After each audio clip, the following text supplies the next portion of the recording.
What is up, beautiful people? Welcome back to another episode of the GLiTZ N GAB podcast.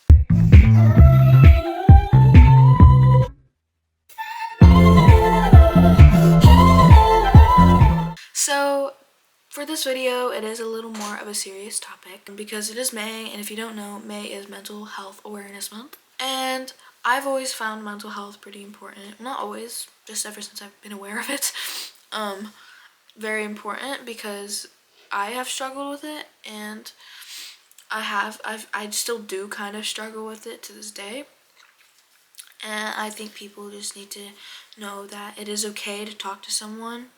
I know you may feel like you're an inconvenience to someone's life when you do talk about it, or maybe you think nothing's wrong with you, but if you have like a slight feeling that something's wrong with you, or a slight feeling that maybe you should talk to someone, then immediately talk to someone you're close with, and someone that you can trust, whether that's your parent or guardian, whether it's your aunt, uncle, grandma, grandpa, sibling, cousin. At least talk to someone so you're not like bottling it all within yourself, because bottling things up is not good. It's not healthy, because eventually you're going to just take an extra step and hurt yourself where you can't take it back, or you'll just like explode, you know? You'll say things that you wish you didn't say. You'll push people away. You don't want to do that. If you're hurting, talk to someone. Like, I was that person, still kind of am, that didn't talk to anyone. I felt like, oh, well, I think I'm just fine. Like, maybe I'm just overthinking, or maybe it's the time of the month soon, or whatever. But I had a nightmare about something. I'm not going to say, but it wasn't really a nightmare actually. It was kind of like a dream, but it was also just kind of unsettling. It was about a family member that had passed. And I didn't really know how they passed. I just knew they did, obviously. And so I asked my mom, I talked to my mom about how it made me feel, and I was just telling her a bunch of stuff. And then she was like, okay, well, maybe you should go to therapy. Like, I'm not pushing it on you, but I think you should. I did not want to. I didn't. Like, I do not relate. I just don't like talking about my feelings. I don't like being vulnerable. I just want to do this for other people, not really for me necessarily. I was like, no. I'm not really a serious person. As you can, if you know, like, if you see my other videos, you know I'm not really serious. But like, I also try to be relatable and authentic, and I want people to want to listen to what I'm saying, you know? But anyways, so, yeah, I did not want to do therapy. I was like, I don't want to talk about how I feel. Like, no. But I was like, I'll try it. It's going well. It's not for everyone. I've heard some people say really great things about therapy. Me personally, I haven't really gotten much from it. I have gotten some things from it. I mostly just really like my therapist. She's the sweetest angel. So I'm not just gonna quit, but she is quitting. We're not quitting, but she's moving to different caseload, I guess. And so, yeah. So I'm thinking about like not doing therapy afterwards, but I don't know how my mom would feel. But anyways, this is not really about me. But yeah, whatever you think, I think everyone should try therapy and then decide if you don't want to do it, because again, you never know till you try. Like, it's important to try things when you don't really know how it's gonna go. But yeah, some things I do to help me feel better is journaling, writing in general. Like, it's just the best freaking feeling ever. Like, let me show you. I have a box full of journals. I have this where I like write poems or whatever. I have this my vent journal where I literally just complain and talk about my mental health, which I definitely recommend like doing, like just having a journal dedicated to different things. I have this one, which I don't really know, it's just random stuff as well, mostly poetry and scriptures. This one, I don't really know either, just random stuff. I have my diary. I have this which is a planner. It's good to plan out your day so that when you wake up, you're like, okay, I can do this, I can do this. Even if it's like, get up and then put a little check mark box next to it. Because then when you can look back and check off all the things you've done, you just feel like you've got so much done. That's something my therapist recommended to me.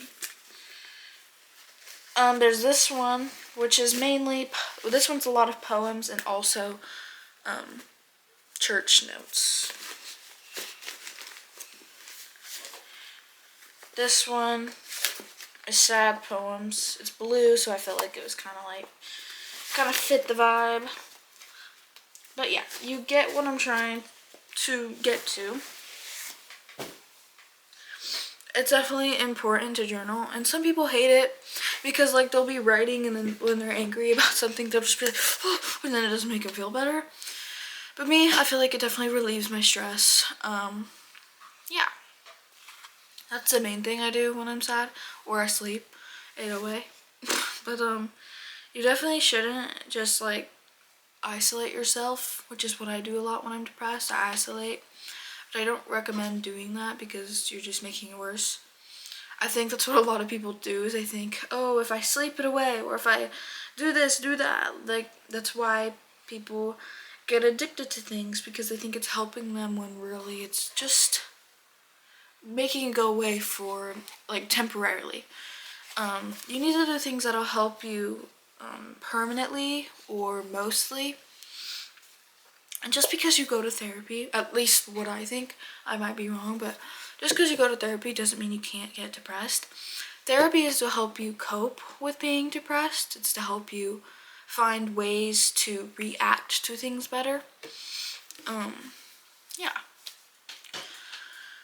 But just know that you really aren't alone. There's always someone who's going through the same thing as you. Don't compare problems either, and don't let other people compare problems to you or make excuses or whatever, because that's not right. Every problem is a problem. To like, someone lost their mom. Okay, there's someone that lost their mom, and then there's someone that lost their cat. It might be equivalent. This person might not have a mom, so losing their cat is such a big deal. And it's equivalent to someone losing their mom. You never know, like how someone feels. It's not about the problem, it's about how the person felt about what happened.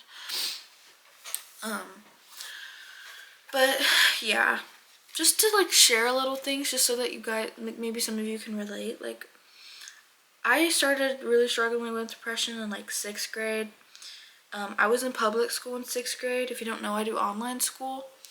I did public school for the majority of my life, and then COVID happened, so I went virtual, and then I went back in 6th grade, because COVID happened like 3rd, 4th grade, I think 4th grade, yeah, and then I went virtual for like a year and a half, and then again, went back during 6th grade, and honestly, it was pretty good. Like, there was good memories, but it was also one of the like suckiest parts of my life.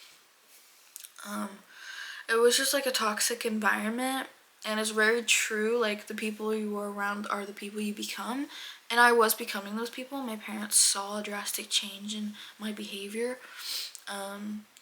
Like, I was just doing things I wasn't supposed to, and I got like Instagram. I wouldn't even get Instagram. I just shared it with my best friend, but not the point. Like, I was just it was a mood change, and I got like picked on sometimes. Like, I wasn't terribly picked on, but I mean, I don't know. There was just like a rumor spread about me, but I don't really care to talk about it. It's not important. And yeah, and I was just starting to really see my mental health change in 6th grade. And so my mom and my stepdad, they were like, we don't want you doing it anymore. And I cried and cried, and I was depressed for so long, and I hated my parents. Not hated, I just was really mad at them. Even like, I can't even think about that school without like feeling sad, because it was a dark point, and I'm like, dang, like, I lost my innocence. I just turned into someone I don't want to be anymore. And then yeah, I kind of got better. I turned 13, and like 2023 for like the first 3 months was really great. well, maybe more than that, like January, February, March, April, May. Yeah, the first 5 months were really good in 2023. I got my first phone. I had a phone. I had a couple of phones like prior to that, but they weren't really like phones you could bring out and like text and stuff. They were just phones that like I could play game. But my 13th birthday, I got like a real phone. And then, it was really good. And I like met this guy. He like first came to my church. He was new at my church and I started liking him for some reason. Like I started texting him and then that's all I did was text him. I was on my phone constantly. Like my screen time was like 8 hours a day, which is the whole time I was awake. And it was really bad. Like I was on it so much, and again, my parents started seeing a behavior change. So, they started putting a time limit on it, which was fine with me. And then I could just see that my boyfriend, I don't know, my boyfriend was like just not a good. He was immature. He was jealous. He was insecure. I mean, he was a year younger than me, but bro, what the freak was that? He was like my little brother, which is so embarrassing. Why did I do that? It was so embarrassing, but I did it anyways, and everyone was telling me like, he's kind of gross. Everyone was talking behind my back, but I was like, no, I was just desperate for the attention, and eventually I broke up with him, and I had a mental breakdown. I posted like 500 videos of me crying about it. I deleted them, so don't go looking for them. I deleted them. And then, I started focusing on myself. I was doing pretty good after that. But then I got really depressed in the middle of summer that year, 2023. And it was the worst it had ever been. At first I thought, this is just going to happen for a week and it'll go away. It did not go away. And then I thought, maybe it's just my period. Maybe it's like really affecting my hormones. But it was so freaking bad. I was crying on my floor, listening to I Love You by Billie Eilish. And I can't even listen to that song anymore without like immediately. I was bawling my eyes out on my floor. My stomach was hurting and I threw up. That's how bad it was. And I didn't tell anyone.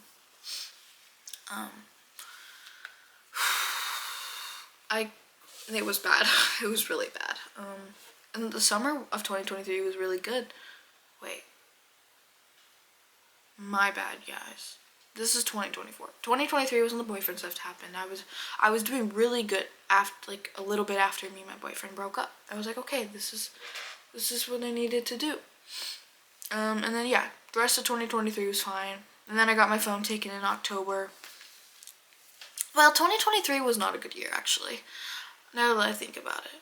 It was like December when it started getting good. But like October is when I got my phone taken. I still don't have it to this day.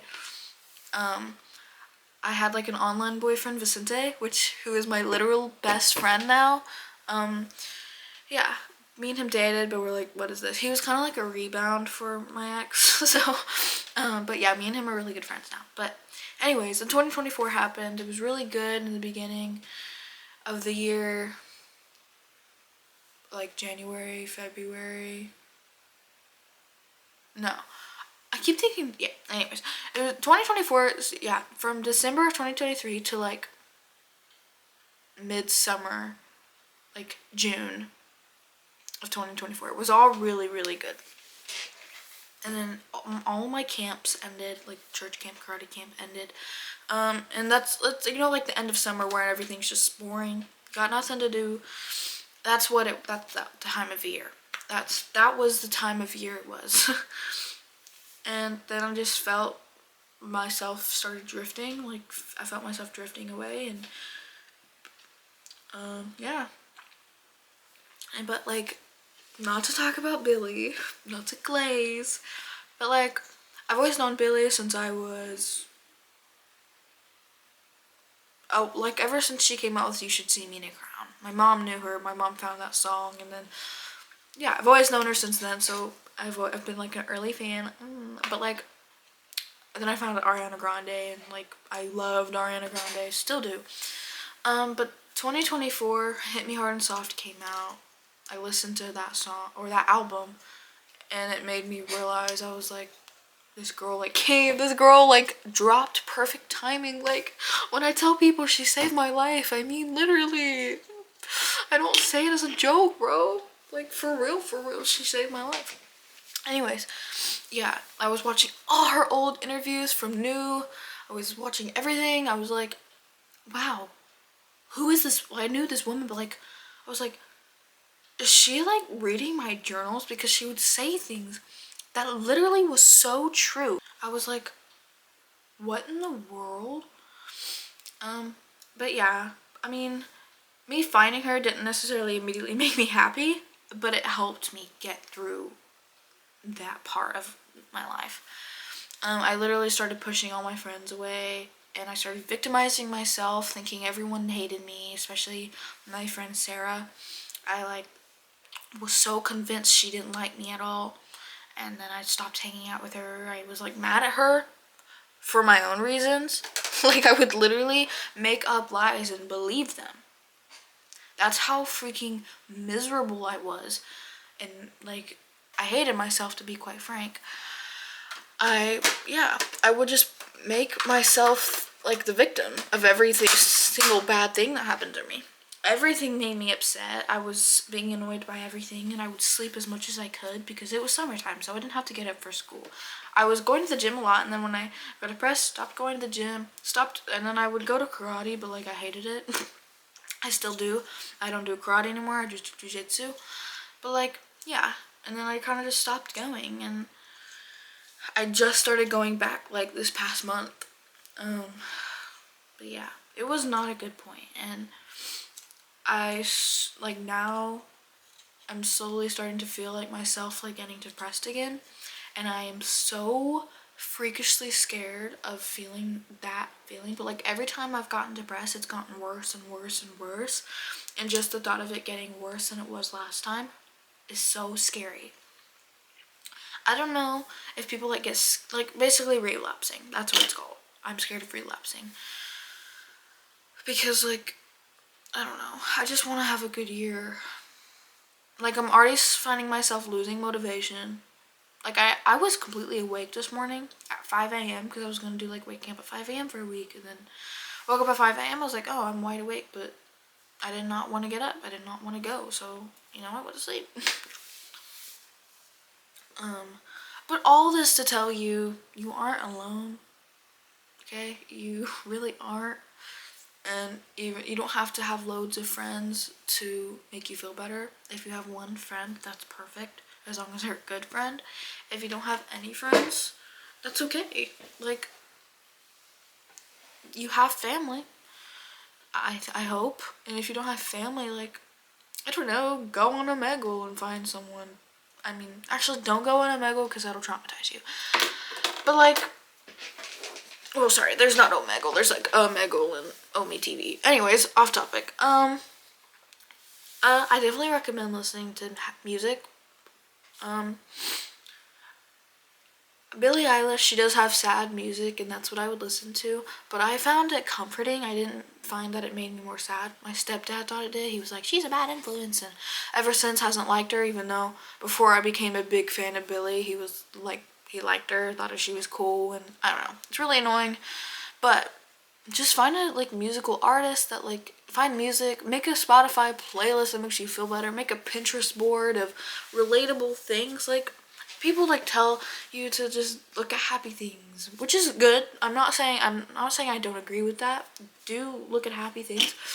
But if you find that like sad things that are relatable make you like at least feel comforted, that's fine. I don't recommend that looking at just that. Like, find things that are optimistic and happy and hopeful. Read the Bible, even and if that sounds too hard for you to look up scriptures about how you're feeling. Anything, girl. Just like try something, okay? That's a rough topic. I just like, I don't know. I would like cry on the bathroom floor for. Like, I would pretend like I was taking a shower, and really I was just crying on the floor. And I just don't want people to do that. And when I see, like, my siblings really sad. I just get scared that they're gonna go through the same thing I did. I don't wish this on anyone, not even my brother's ex. Like, I don't wish it on anyone. Like, I wouldn't wish it on someone I really didn't like. Like, that's what I'm trying to get at. So just find something, at least put effort into feeling better, because if you're just isolating yourself, sleeping all day, you're not gonna get better. Okay? I love you so much, and I hope whatever you're going through ends. And I just know, when one door closes, another one opens. And God puts you through bad things as a test, not to make you feel like this terrible human being. He puts you through bad things as a test so that he can test your faith and see what you're willing to do. And if you're not religious, the universe is putting you through hard things because that's just life. It builds character development, okay? What are you gonna do when you grow up and people are like, oh, you're really cool, and you have no story to tell? Okay? You need a story. You need a life, okay? Find something that just makes you feel better, okay? I love you so much. Whatever you're going through, there's someone that's going through it too. You are not alone. Anyways, love you.